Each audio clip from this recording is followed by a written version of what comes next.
Hello and welcome to the More to Life podcast. This is my fourth mini episode, and I'm going to talk to you today a little bit about emotional eating.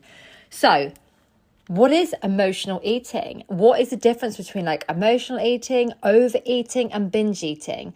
Well, just to start with binge eating, binge eating disorder is quite specific to the amount of binges that you're having and the sort of tempo in which you're eating at. So you have to to fall into that category, you have to be having quite a lot of binge eating episodes. And then there's overeating, which is where you are kind of eating until you're overeating. You're eating until you're over full, more regularly than not. So really, when we eat, we should eat until we're satisfied. But unfortunately, we've all got into these behaviours and habits in society where we often eat until we're over full. So how do you know where the line is? So the way I sort of try to describe it as best as possible is the line is you should be eating for energy. So eat for energy, eat till you're satisfied, give yourself energy and off you go. If you overeat, you will find you feel tired, you feel sluggish, maybe you feel uncomfortable. So if you're eating until you're tired, then you're probably overeating. Now, this is absolutely fine, not more than now and then, probably, once a week or something like that, you'll have a really yummy meal, or you'll be out with friends and you're not so in tune with your sort of hunger and fullness cues, which many of us aren't anyway. But you will go, I've got to go to bed, I'm so tired. Or some of you will have it at lunchtime or maybe like a brunch, and then it will leave you tired for the day. So that's kind of like overeating. And there's different levels of overeating as well. And then there's emotional eating. So emotional eating is when you are reacting to an emotion with eating. So it could be you feel really happy, so you find yourself eating. You could feel really upset. You could feel angry. You could feel heartbroken. You could feel jealous. It doesn't matter what the emotion is. It is your response to it. And often this is because you haven't learned how to process emotions. You haven't built up your own emotional resilience. Now, when I talk to people about emotional resilience, I often get is that where you're okay with everything, you don't feel anything, you're sort of you're resilient to feelings in terms of not feeling them? But no, it's the opposite. It's being able to take an emotion, feel it, process it, do a coping mechanism that is beneficial to you and is not masking it, and work through that. And that won't be a one-off thing. That will be several times over. We don't feel angry, feel it, and then allow it to go away and it's gone. No, usually we feel angry again and then again and again. And eventually when we get to the bottom of why we're so triggered and angry by this situation, we can then heal it and move forward and learn from it. But yes, we turn to food in these moments. And it's so common. It doesn't necessarily mean there's any big issues. So some people there will be. It'll be a real, it'll be such an immediate thing that happens in the subconscious that before they know it, they're eating. And they can be eating quite fast and not really noticing, a bit sort of you feel like a bit of a bit of a zombie kind of thing. And then suddenly you're like, oh wow, have I just eaten all of that?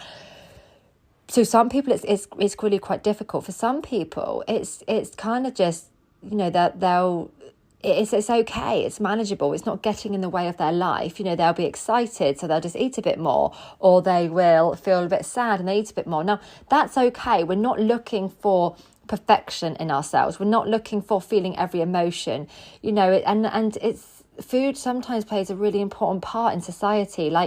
For example, if you're with your girlfriends and a girlfriend has a breakup, or maybe is just going through something, your friendship group can rally round. You often get a takeaway in, you get some chocolate in, and you can just enjoy that. It brings people together. Also, celebrating things with food is so common. So we don't want to be okay, I must not eat as a reaction to anything. Like when, say, someone comes into the home and they celebrate something, you're like, amazing, let's get the chocolates out. That's okay. This is life. That's just, it's good. But what we don't want is where you're kind of, for example, let's say you're late. You're in the car and you're late for work and it's starting to stress you out. You've got your bag, which has got your food in for the day, and you start eating it because you're just a bit stressed. You don't know what to do. And then you eat it and eat it. And before you know it, you've eaten all of your lunch before you've even got to work, because it's just, you've kind of been doing it consciously, but subconsciously. Your hand's going in there and you're eating, but you're kind of just not wanting to feel the feeling of anxiety of being late for work, because that's not a nice feeling. That's really icky.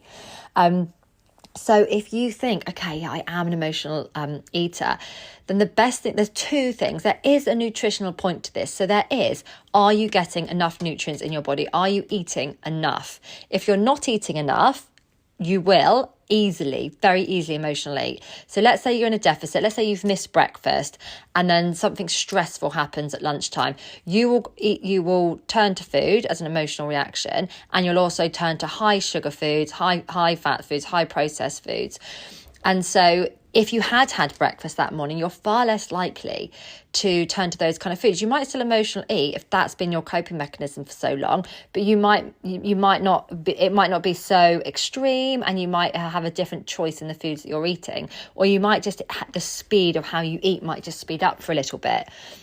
So we really, really want to try and feel these emotions. And then also, what also comes into emotional eating is the fact that we've grown up in a society where foods have been good and bad. And so, we eat, I'm doing the fingers here, we eat good foods as such in public. But when also emotional eating goes quite hand in hand with secret eating. So it means that you have a desire to have some less nutritional food, like some chocolate, for example, because most of us have just grown up with that being bad and naughty. So therefore we will have a desire to go and eat that food naturally. It's like, if you think about children, if you said to a child, right, you're not having any chocolate for the next 2 weeks, they're going to lose it, right? They're not going to be happy.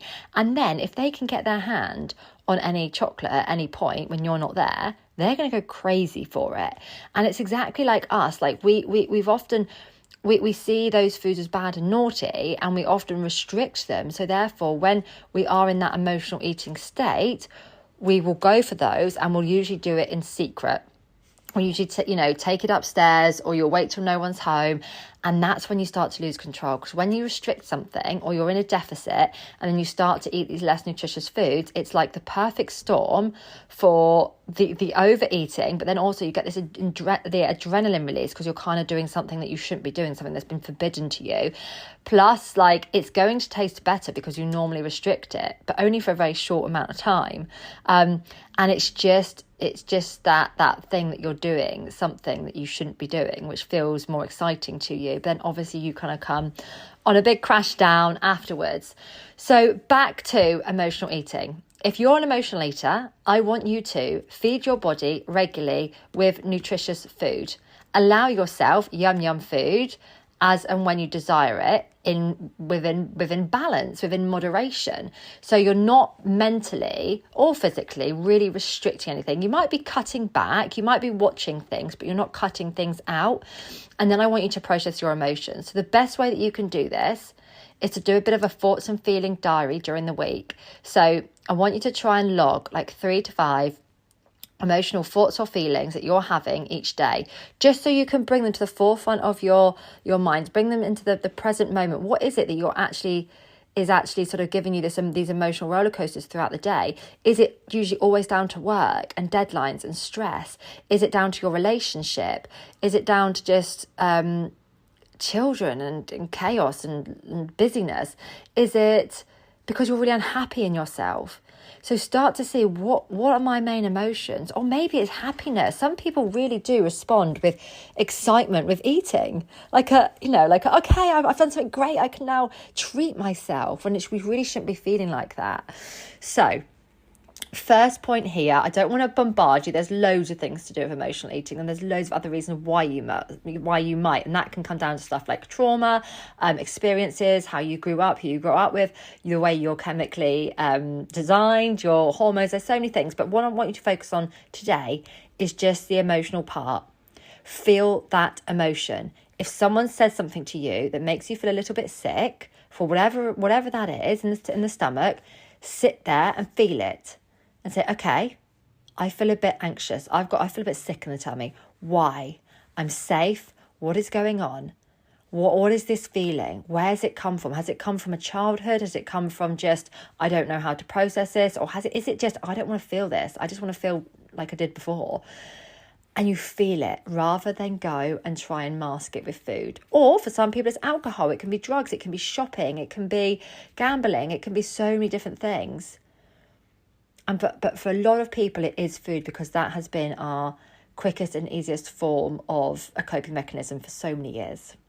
Okay, guys, I'm keeping this as a mini episode, so it is manageable for you guys to listen as and when you can. I will be uploading my next one in 2 days' time. Take care. Bye.